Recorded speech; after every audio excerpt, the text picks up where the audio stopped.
Hello everyone, welcome to AZB academy. നമ്മൾ ഇന്ന് നോക്കുന്നത് സെക്ഷൻ 14 ആണ്. നമ്മൾ കഴിഞ്ഞ ക്ലാസ്സിലൊക്കെയും സെക്ഷൻ 14 എന്താന്നൊക്കെ നമ്മൾ നോക്കിയിട്ടുണ്ട്.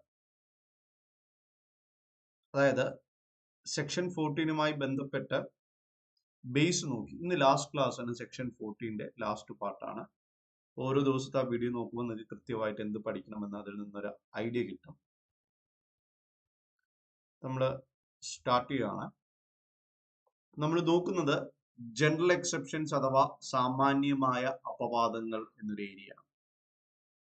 ചാപ്റ്റർ 3 അധ്യായം 3 ഭാരതീയ ന്യായ സംഹിത 2023 അധ്യായം 3 ചാപ്റ്റർ 3 ജനറൽ എക്സെപ്ഷൻസ് സാമാന്യമായ അപവാദങ്ങൾ. സാമാന്യമായ അപവാദങ്ങൾ. സിലബസ് ആദ്യം നോക്കുകയാണ്. നമ്മൾ 14 ആണ്, പല പാർട്ടുകളായി നോക്കി. ഇന്നാകുമ്പോൾ ലാസ്റ്റ് ആണ്. എക്സാമ്പിൾസ് ആണ് ഇന്ന് നോക്കുന്നത്. മിസ്റ്റേക്ക് ഓഫ് ഫാക്ട് അതാണ് നമ്മൾ നോക്കുന്നത്. Act by person bound by mistake of fact believing himself bound by law. തെറ്റ് പറ്റിപ്പോയി ഒരു വസ്തുതാപരമായി, എന്നാൽ നിയമപരമായി തെറ്റാൻ പാടില്ല. അതാണ് ഇവിടെ പറയുന്നത്. എന്താണ്? നിയമപരമായി ബാധ്യസ്ഥനായ വ്യക്തിയാലോ അല്ലെങ്കിൽ വസ്തുതാപരമായ തെറ്റുകാരണമായി താൻ നിയമപരമായി ബാധ്യസ്ഥനാണെന്ന് വിശ്വസിക്കുന്ന വ്യക്തിയാലോ ചെയ്യപ്പെടുന്ന പ്രവൃത്തി. ഒരു വ്യക്തി ഒരു കാര്യം ചെയ്തു, പക്ഷേ അവിടെ വസ്തുതാപരമായി തെറ്റുണ്ടായി. അതായത് അറസ്റ്റ് ചെയ്യാൻ വേണ്ടി പോയി. അറസ്റ്റ് ചെയ്യുക എന്നത് പോലീസ് ഓഫീസർക്ക് അറസ്റ്റ് ചെയ്യുക എന്നത്, ഒരു വ്യക്തി അറസ്റ്റ് ചെയ്യുന്നത് നിയമപരമായി പറയുന്ന പ്രവൃത്തിയാണ്. അപ്പൊ അത് തെറ്റില്ല, ചെയ്തു. നിയമപരമായി തെറ്റില്ല, പക്ഷെ ആള് മാറി അറസ്റ്റ് ചെയ്തു. അല്ലെ? ആ പ്രതി താമസിക്കുന്ന കൃത്യമായിട്ട് വീടിന്റെ അടുത്ത് പോയി, അവിടെ നിന്ന് അങ്ങോട്ടും ഇങ്ങോട്ടും മാറിയില്ല, കറക്റ്റ് അഡ്രസ്സ് കൂടി പോയി, പക്ഷെ വീട് മാറി ഒന്ന് അറസ്റ്റ് ചെയ്തു. അപ്പോൾ തെറ്റ് പറ്റിയോ? എന്ത് തെറ്റാണ് പറ്റിയത്? വസ്തുതയുടെ തെറ്റാണ്. ആള് മാറി, അതാണ് വസ്തുതയുടെ തെറ്റ്. നിയമം തെറ്റിയില്ല, കാരണം അറസ്റ്റ് ചെയ്യാൻ പറഞ്ഞു, അറസ്റ്റ് ചെയ്യാൻ പറഞ്ഞു.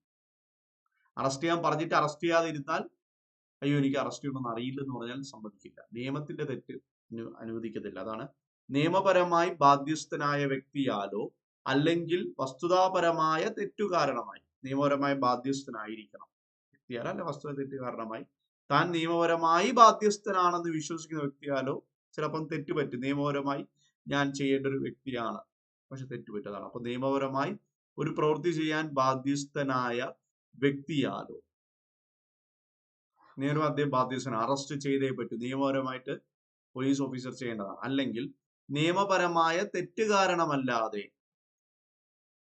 അല്ലെ, നിയമപരമായി തെറ്റിയില്ല, അറസ്റ്റ് ചെയ്യാൻ പോയി, നിയമം പറഞ്ഞതനുസരിച്ച്, പക്ഷെ ആള് മാറിപ്പോ. എന്താണ്? വസ്തുതാപരമായ തെറ്റു കാരണമായി താൻ ഒരു പ്രവൃത്തി ചെയ്യാൻ നിയമപരമായി ബാധ്യസ്ഥനാണെന്ന് വിശ്വസിക്കുന്ന വ്യക്തിയാലോ ചെയ്യപ്പെടുന്ന പ്രവൃത്തി. അപ്പോൾ ആള് മാറിപ്പോയി. അപ്പൊ ഇങ്ങനെയുള്ള വ്യക്തികൾ തെറ്റ് ചെയ്താൽ ഭാരതീയ ന്യായ സംഹിതയുടെ 2023 ഭാരതീയ ന്യായ സംഹിത 2023 സെക്ഷൻ 14 സാമാന്യമായ അപവാദങ്ങൾ അധ്യായം 3 പറയുന്നു, വെറുതെ വിടുന്നു. അല്ലെ? നമുക്ക് ഇതിനെ കുറിച്ച് ഡീറ്റെയിൽ ആയി പഠിക്കാനായിട്ട് സല്യൂട്ട് എന്നൊരു ബാച്ച് ഉണ്ട്. അനന്തു 20 എന്നൊരു കോഡ് യൂസ് ചെയ്ത് നിങ്ങൾ ജോയിൻ ചെയ്യുക. ജോയിൻ ചെയ്യാൻ നിങ്ങൾക്ക് 20% ഡിസ്കൗണ്ടോട് കൂടി ഉള്ള ഫീസിൽ നിന്ന് വീണ്ടും ഇളവ് ലഭിക്കുന്നതായിരിക്കും. ജോയിൻ ചെയ്യാൻ പറ്റും. CPO നമുക്ക് മൊത്തം പഠിക്കാൻ പറ്റും, സ്പെഷ്യൽ ടോപ്പിക് മൊത്തം പഠിക്കാൻ പറ്റും.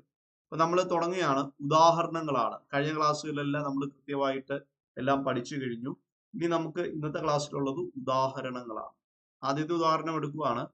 പോലീസ് പെട്രോളിങ്ങിന് നേരെയുള്ള ഒരു ആക്രമണം. അല്ലെ? രാത്രിയില് പോലീസ് ഇങ്ങനെ പെട്രോളിംഗ് നടത്തിക്കൊണ്ടിരിക്കുകയാണ്. പട്ടണത്തിന്റെ പല പ്രദേശങ്ങൾ, പ്രാന്തപ്രദേശങ്ങളെല്ലാം ഇങ്ങനെ പെട്രോളിംഗ് നടത്തുവാണ്. ആരെങ്കിലും തെറ്റ് ചെയ്യുന്നുണ്ടോ ഇല്ല ഇങ്ങനെ നോക്കി പോവുകയാണ്. പക്ഷേ ഇതിനിടയിൽ ചില ആയുധധാരികൾ പ്രത്യക്ഷപ്പെട്ടു. അവര് പോലീസിനെ ആക്രമിച്ചു. ഇതിനിടയ്ക്ക് പോലീസുകാർക്ക്, പ്രത്യേകിച്ച് പോലീസ് കമ്മീഷണർക്ക് ഗുരുതരമായി പരിക്കേറ്റു. ചെറിയ പരുക്കല്ല, ഗുരുതരമായി എടുത്തു. അല്ലെ? അപ്പൊ പോലീസുകാരെ എന്ത് ചെയ്യുന്ന പറയാം, കമ്മീഷണർ എന്ത് ചെയ്തു? വെടിവെക്കാൻ പറഞ്ഞു പോലീസുകാരോട്. ഫയർ ഓർഡർ ഉണ്ടെങ്കിൽ വെടിവെക്കാൻ പറ്റും. വെറുതെ അവർക്ക് തോക്ക് കൊടുത്ത് വെറുതെ വെടിവെക്കാൻ പറ്റില്ല. അല്ലെ? അപ്പോ ക്രമസമാധാനം സംരക്ഷിക്കാൻ ഒരു ബാധ്യസ്ഥരാണ്. അപ്പൊ ഈ വെടിവെക്കാൻ ഓർഡർ കൊടുത്ത പോലീസുകാരനെതിരെ കേസെടുക്കാൻ പറ്റുമോ? സെക്ഷൻ 14 പറയുന്നു വേണ്ട, അവർക്കെതിരെ യാതൊരു നടപടി എടുക്കണ്ട. അതെന്താ? ഒരു വെടിവെക്കാൻ പറഞ്ഞില്ലേ, കുറെ പേര് അവരും കൊന്നില്ലേ. അവര് ചെയ്തത് ലോ ആൻഡ് ഓർഡർ, അല്ലെ, ക്രമസമാധാന പരിപാലനമാണ് അവർ ചെയ്തത്. അതുകൊണ്ട് അവർക്കെതിരെ ഒരു കേസും എടുക്കും. പോലീസിന് സെക്ഷൻ 14 സംരക്ഷണമുണ്ട്. അതാണ് നമ്മൾ ആദ്യം നോക്കിയത്. എന്ത് നോക്കി? നിയമപരമായി ബാധ്യസ്ഥനായ വ്യക്തിയാലോ, ഈ പോലീസുകാരൻ കമ്മീഷണർ നിയമപരമായി ബാധ്യസ്ഥനാണ്, അല്ലെങ്കിൽ വസ്തുതാപരമായ തെറ്റ് കാരണമായി താൻ നിയമപരമായി ബാധ്യസ്ഥനാണെന്ന് വിശ്വസിക്കുന്ന വ്യക്തിയാണ്. നിയമപരമായി ആദ്യത്തെ ഇതാണ് നമ്മൾ നോക്കുന്നത്. ഇതാണ് നിയമപരമായി ബാധ്യസ്ഥനായ വ്യക്തിയാലോ ഒരു കുറ്റം ചെയ്താൽ കുറ്റമല്ല. കാരണം അവിടെ ഈ വെടിവെപ്പും കാര്യം നടക്കുമ്പോൾ പോലീസുകാർക്ക് എന്ത് ചെയ്യാൻ പറ്റും? അല്ലേ? വെടിവെക്കാൻ ഉത്തരവിടാനല്ലേ പറ്റൂ. അല്ല അയ്യോ കൊല്ലല്ലേ വെട്ടല്ലേ എന്നൊന്നും പറയാൻ പറ്റില്ല. വെടിവെക്കാൻ ഉത്തരവിടാനേ പറ്റത്തുള്ളൂ. അതാണ് ഇവിടെ പറയുന്നത്. നിയമപരമായി ഒരു പ്രവൃത്തി ചെയ്യാൻ ബാധ്യസ്ഥനായ വ്യക്തിയാലോ, അല്ലെ തെറ്റ് കാരണമല്ല വസ്തുതയുടെ തെറ്റ് കാരണമായി താൻ ഒരു പ്രവൃത്തി ചെയ്യാൻ നിയമപര ബാധ്യസ്ഥനാണെന്ന് വിശ്വസിക്കുന്ന വ്യക്തിയാലോ ചെയ്യപ്പെടുന്ന പ്രവൃത്തിയാണത്.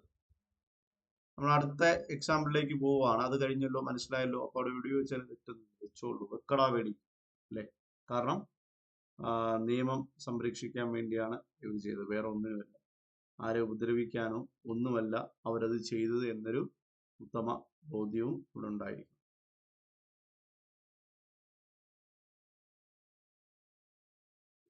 ഇനി അടുത്ത് ആള് മാറി അറസ്റ്റ് ചെയ്യുക. ഞാൻ നേരത്തെ എക്സാമ്പിൾ കുറെ പറഞ്ഞില്ല, അതാണ് Gopaliya Kaliya versus state, Kailayya versus state 1923 നടന്നതാണ്.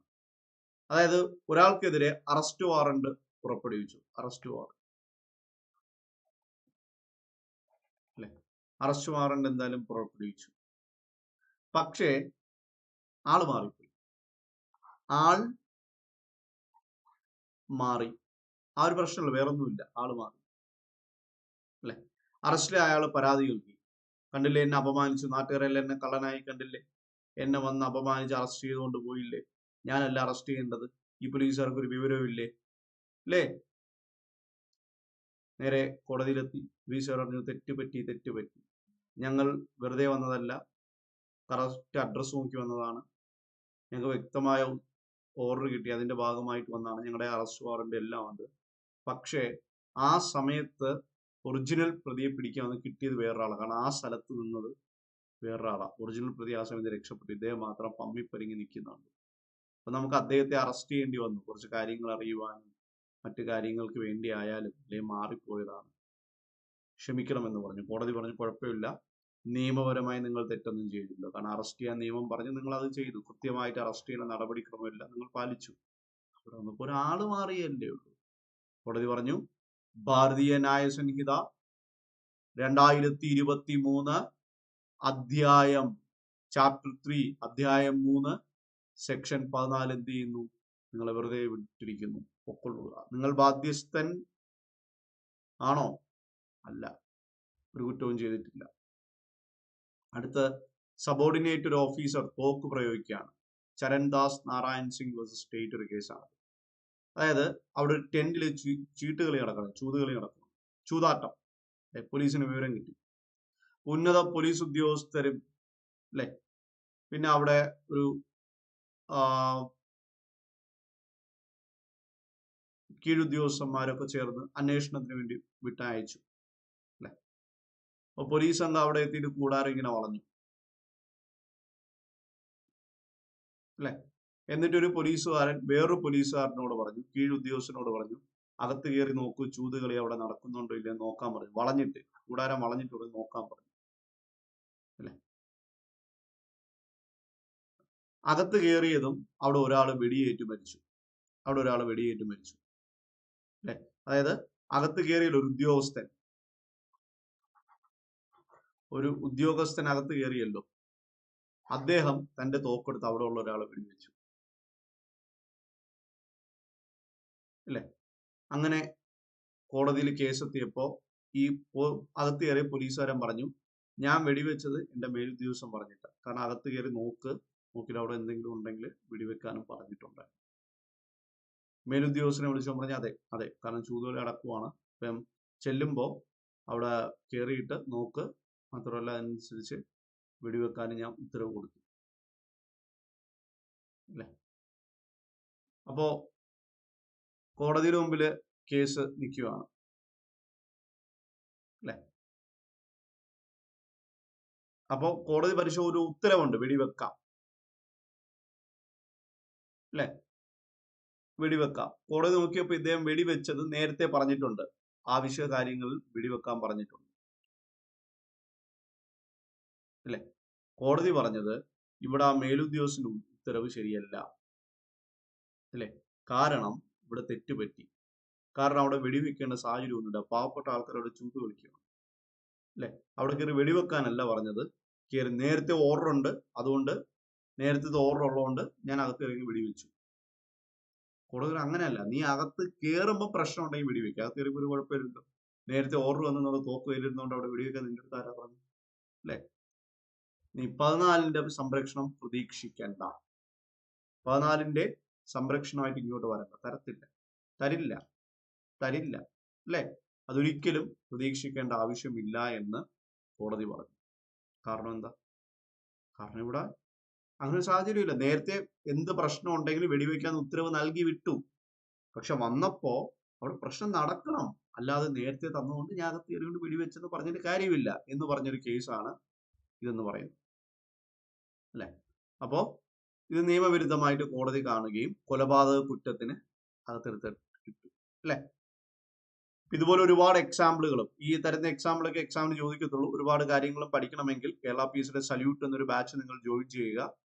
ഞങ്ങൾ പഠിപ്പിക്കുന്ന CPOയുടെ മൊത്തം സിലബസും ക്ലിയർ ആയിട്ട് നിയമപുസ്തകം ഒറിജിനൽ വെച്ചാണ് പഠിപ്പിക്കുന്നത്. അതിൽ നിന്ന് മാത്രമേ നിങ്ങൾക്ക് ചോദിക്കത്തുള്ളൂ. പിന്നെ സുപ്രീം കോടതിയിലെ ജഡ്ജ്മെന്റുകളും മറ്റു കാരണങ്ങളും ചേർത്ത് ഒരു നോട്ട് തരും, അത് മാത്രം പഠിച്ചാൽ മതി. റാങ്ക് ഫെയിലോ മറ്റു കോച്ചിങ്ങിലോ ഒന്നും ആവശ്യമില്ല. ഞങ്ങൾ നിങ്ങൾക്ക് 100% ട്രസ്റ്റ് ചെയ്യാം. കൃത്യമായിട്ട് എല്ലാ എക്സാമ്പിൾ വെച്ച് ഇതുപോലെ എല്ലാ പ്രൊവിഷനും ഡീറ്റെയിൽ ആയിട്ട് പഠിക്കണമെങ്കിൽ സല്യൂട്ട് ബാച്ചിൽ ജോയിൻ ചെയ്യുക. ജോയിൻ ചെയ്യുമ്പോൾ നമുക്കൊരു ഫീസ് ഉണ്ട്, അത് 20% ഡിസ്കൗണ്ട് ഇപ്പോൾ ഉണ്ട്. ആ ഡിസ്കൗണ്ട് കിട്ടാനായിട്ട് നിങ്ങൾ അനന്തു20 എന്ന കോഡ് ഉപയോഗിച്ച് ജോയിൻ ചെയ്യുക. ഇത്രയുമാണ് നമ്മൾ ഇന്ന് കവർ ചെയ്യുന്നത്. ഇന്നത്തെ ടോപ്പിക്ക് നമുക്ക് കഴിഞ്ഞിരിക്കുകയാണ്. നമുക്കിനി അടുത്ത ക്ലാസ്സിൽ കാണാം. Thank you for watching. By.